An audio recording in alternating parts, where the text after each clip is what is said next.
And now the third one is the dual corporate tax. I'll keep the explanation about the dual corporate tax and financial income tax brief. It's not that difficult. So let's look at Uber as an example. And if you look at Uber earlier, we saw that their corporate tax was minus $5.7 billion, which means they didn't pay any taxes. If it's a positive number, it means they paid taxes. And if it's negative, it's like a refund concept. But this, And I'm going to take a look at this part.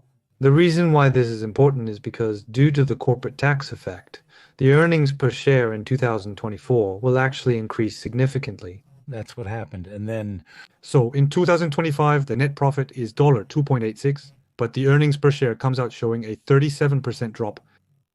Then when ordinary people see this, they think, oh, this isn't good, the business must be bad, and just move on. That's where they miss investment opportunities. But actually, if there were no corporate taxes, it would give out about $4 billion around that level. I would have to calculate the exact amount for the Alliance era, but I'm trying to show you that you can figure this out with simple arithmetic as well. If there were no corporate taxes, if you subtract 5 and 7, that's 4 and 0. If it's 4 and 0 and this was 1 and 8, then the net profit is a little more than double. So what would the earnings per share be? It would be a little more than double compared to others. That's how you can calculate it. Just find the number of shares and divide and do a rough calculation. I just do it roughly. Then it must have been about $1.80 to $2. Let's just say $2, just $2. Then with $2, Now, if it's $2.86, that's a 40% increase, right? If you subtract corporate tax, then we have a 40% increase. The feeling you get from the idea that it increases a lot and from saying thank you for 37% is different, isn't it? so The reason I'm telling you why we need to study, some people miss this when they see it, and others look at it and think, oh, this isn't a decrease, it's actually increased. It's increasing the next year too, so that's 2 years in a row. But there are also people who see it as it decreased and then increased, so it's recovering. The way people interpret it is different. So you can find those kinds of things in places like this. So I looked it up and found some parts related to the text. So if you look here, it says deferred, which means it's been postponed. Deferred means you didn't pay it now and pushed it to the next time. So it means it's been delayed. The reason this happens is because the profit in accounting and the profit reported for taxes are different. So that's why this occurs. So to put it simply, this part is like this.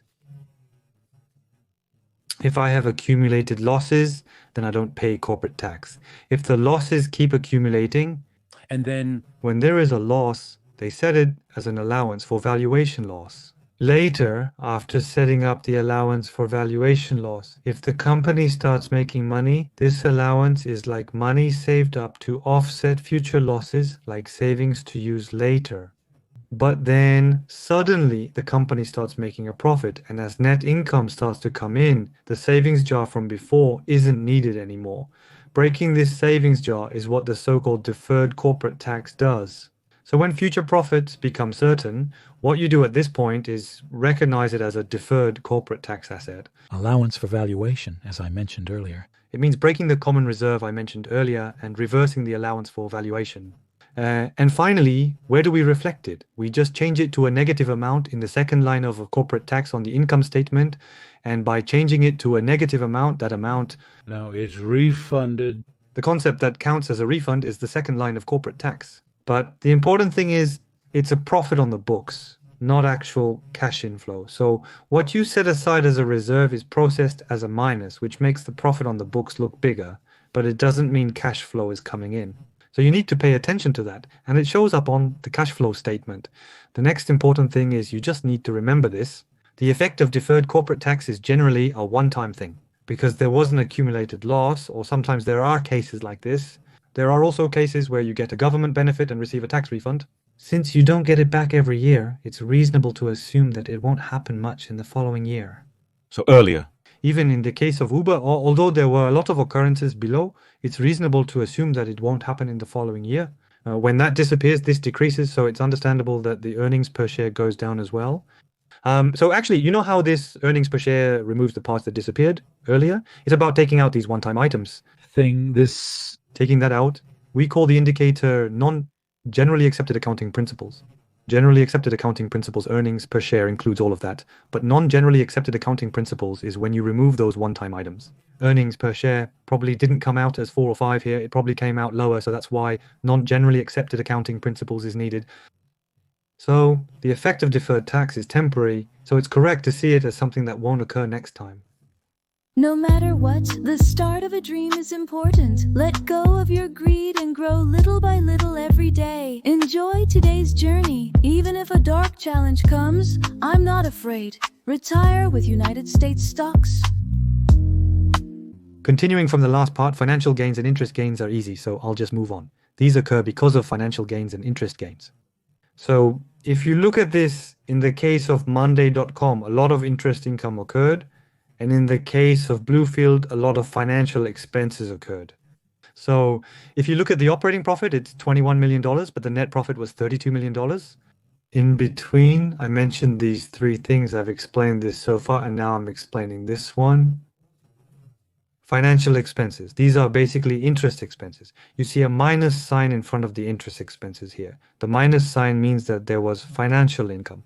So in this case, they made a net profit because they had financial income of about $5 to $6 million. So if you want to see if there is any financial gain or loss, you always have to look at the balance sheet. The income statement is drawn out like this as a graph, right? The income statement appears as a result of the balance sheet. So it's like a chicken laying an egg. This is the chicken and this is the egg. It's meaningless to try to predict what will happen to this without looking at it first. So when I looked at it, I saw that out of the total assets of $1.6 billion, nearly $1.5 billion was held in cash. Most of it is in short-term investments like bonds with maturities of less than a year. The interest generated from that is shown here, so it looks like Monday.com will continue to generate this going forward. If the operating profit turns positive, the net profit could improve even faster.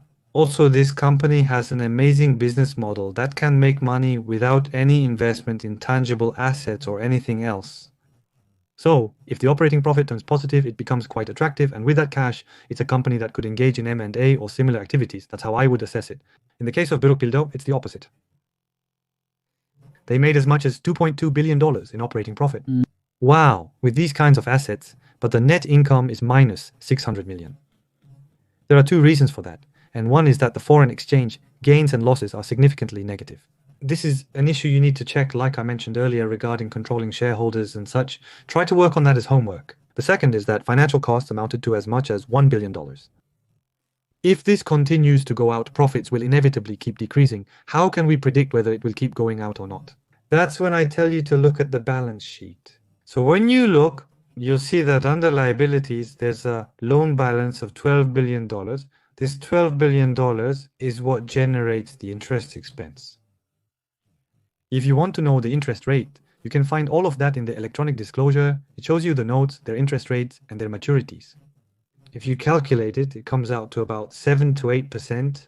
Some are cheaper, some are more expensive, and I think that's probably the weighted average rate. Anyway, you see this debt, right? If this debt isn't decreasing, if it's not going down each quarter, or if it's actually increasing each quarter, then it's reasonable to assume that it won't decrease this year either.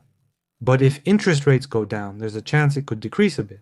If interest rates drop, companies with a lot of debt like this could benefit. In the case of Beurupilde, it's a company that's structured in a way that financial costs will keep occurring, so it has no choice but to keep reducing its net profit. So, to sum this up, companies that earn interest income have a lot of cash and short-term investments on their balance sheets, and those assets make up a high proportion. That's why they'll consistently generate interest income. On the other hand, companies that incur interest expenses have a very low proportion of cash and short-term investments, meaning they don't have much available funds. If you look at the liabilities, you'll see cases where the proportion of borrowings is very high. That's why I've summarized it in red. Here, interest income and expenses are expected to occur steadily each year according to the rate of change in assets, as long as the asset structure doesn't change drastically. So you should predict your profit and loss based on that. That's how I can summarize it for you. So if you look at Monday.com, the operating profit margin is minus 2.1, but the net profit margin, shown in green above, is higher. For a while, this company is likely to continue having a net profit margin higher than its operating profit margin. Unless this company uses that cash for M&A, it would be correct to interpret the results as they appear in the current form. So I think you can look at it this way. Lastly, I'll just show you how to go to the electronic disclosure on our website, and then I'll wrap up because it's getting too long. I always intend to finish early, but it never works out that way. Shall we look at Uber first? If you click on Uber, if you look at Uber here,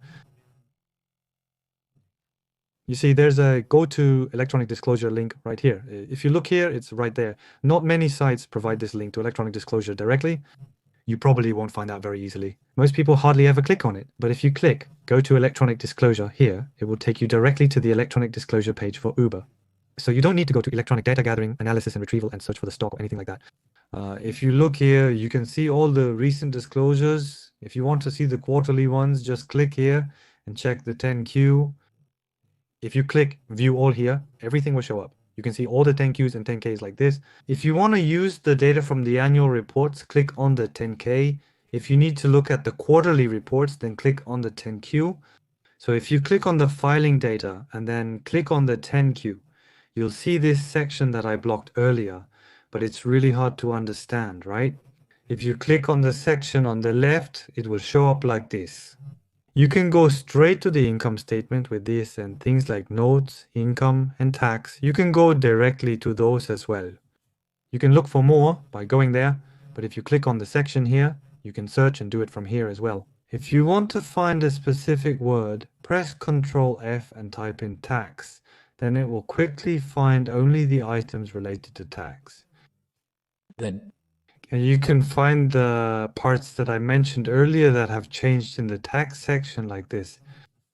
So you can make use of things like this. Next time, if I have the chance, I'll tell you how to find something using Edgar. Before that, as the Chief Executive Officer mentioned earlier, it would be a good segment to look for and discuss those big companies that could be affected by investments. I'll prepare that as well. That's all for today's class. sounds good. I'm really looking forward to it. The example we covered at the end seems to convey a single message. We often hear advice to invest in companies with healthy financial statements, but in reality, it doesn't feel that practical. It's hard to really feel why someone like Warren Buffett always emphasizes the balance sheet and prefers companies with low debt and high equity. You just end up thinking, there's no way they'll go bankrupt, right?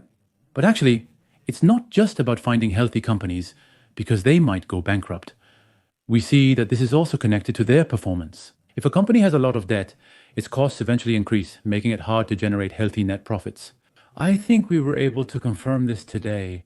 So, when looking at companies in the future, it was a good opportunity to remember that stocks with a high debt ratio are more likely to have lower net profits. And earlier, was it the double corporate tax? That one. The one I mentioned. I think it would be good to wrap up by sharing some interesting episodes. But the company... When you analyze it, there are some parts that can be a bit confusing. Because the income statement issued by a company has one big difference from the household account book that ordinary people usually make. When we write a household account book, it's based on cash. So when you receive money, you record it as income. And when you spend money, you immediately record it as an expense. But what we usually call this in technical terms is cash accounting. At home, we use cash accounting, but when you suddenly start studying United States stocks, it's different. That's because this is accrual accounting. So instead of recording the money spent all at once, you divide it up, defer it, and record it later. That's how it works. So let me tell you about an episode I had. Back in the day, on the day of the general meeting, we moved to a new hotel. We were reviewing the financial statements and the income statement, organizing everything, and I noticed something interesting. Right before I started working, there was a German general manager. But that guy improved the performance, got a huge bonus, and then left. He left after receiving tens of millions of won, right before handing things over to me. But then when I looked at the financial statements, I noticed something strange. He spent a lot of cash, but instead of recording it in his own accounting records, he pushed it onto my financial year and left it for me to deal with. So he didn't post it. He spent a lot of money, but only the cash went out and he didn't actually record it as an expense. Right? That can happen. So it looked like the net profit was really high, but instead I ended up getting hit with the whole mess. As soon as I came in, it was overwhelming. Because I ended up taking on a huge expense, I had no choice but to talk to the owner about it. So, after discussing it with owning company, we charged it back to that person, reorganized everything, and in the end, that person's bonus was reduced. Because I took those actions, that's a memory that stands out to me. So is that why investing in stocks is difficult? As we've seen, sometimes operating profit is important, but in other cases, net profit is more important. Sometimes, even if you look at net profit, operating profit might matter more. And there are also cases where, even after looking at both net profit and operating profit, cash flow turns out to be the most important. So I came to think that it's really important to consider all three of these factors. The reason why we try to analyze those things as indicators as much as possible and keep giving you smart scores is because if you look there, we score and rate 22 points, including cash generation ability, stability, and the points I look at. Actually, looking at that is the same as finishing financial analysis. I actually hardly ever look at financial statements, right? So isn't this something special? Unless I'm looking for the footnotes, I don't look at them because I know exactly how I made the smart score. When that score appears, I know very well how it was reflected in the financial statements. So for me, that's enough to finish everything. Next, you just mentioned something very important, and actually the next lecture is about that topic. Companies also have cases like that. In Korean, it's called cash basis and accrual basis. That's what we're talking about now. In accounting, sometimes something that's not actually profit is recorded as profit, or if the profit is low, it's pushed forward. These kinds of situations happen. People might reduce their profits to pay less tax or for incentives and things like that. The cash flow statement catches all of these situations. The cash flow statement simply records when cash goes out or comes in, so it's a complementary indicator. Next time, we're going to start looking at the cash flow statement right away, since we've just finished with the balance sheet. You brought it up at just the right time today. Yeah, that's right. The cash flow statement allows companies to see and evaluate investments. So since I have the lesson prepared, we'll cover the cash flow statement next time. Sounds good. Actually, this is a time when I'm really interested in the cash flow statement. In the past, there was a company that completely ruined its cash flow statement and had to stop investing. It's called Super Microcomputer. I think we'll be able to take a look at it next time when we learn about the cash flow statement, Super Microcomputer. I think we'll also gain the ability to analyze whether it's worth investing in again.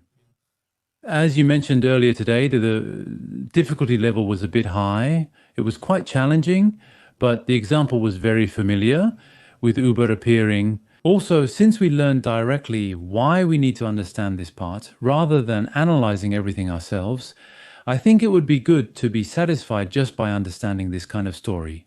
Actually, today's lecture was interesting as well. Thank you for your hard work. I'm already looking forward to next week's lecture, and what I'm even more excited about is the live broadcast we're doing together on July 3rd.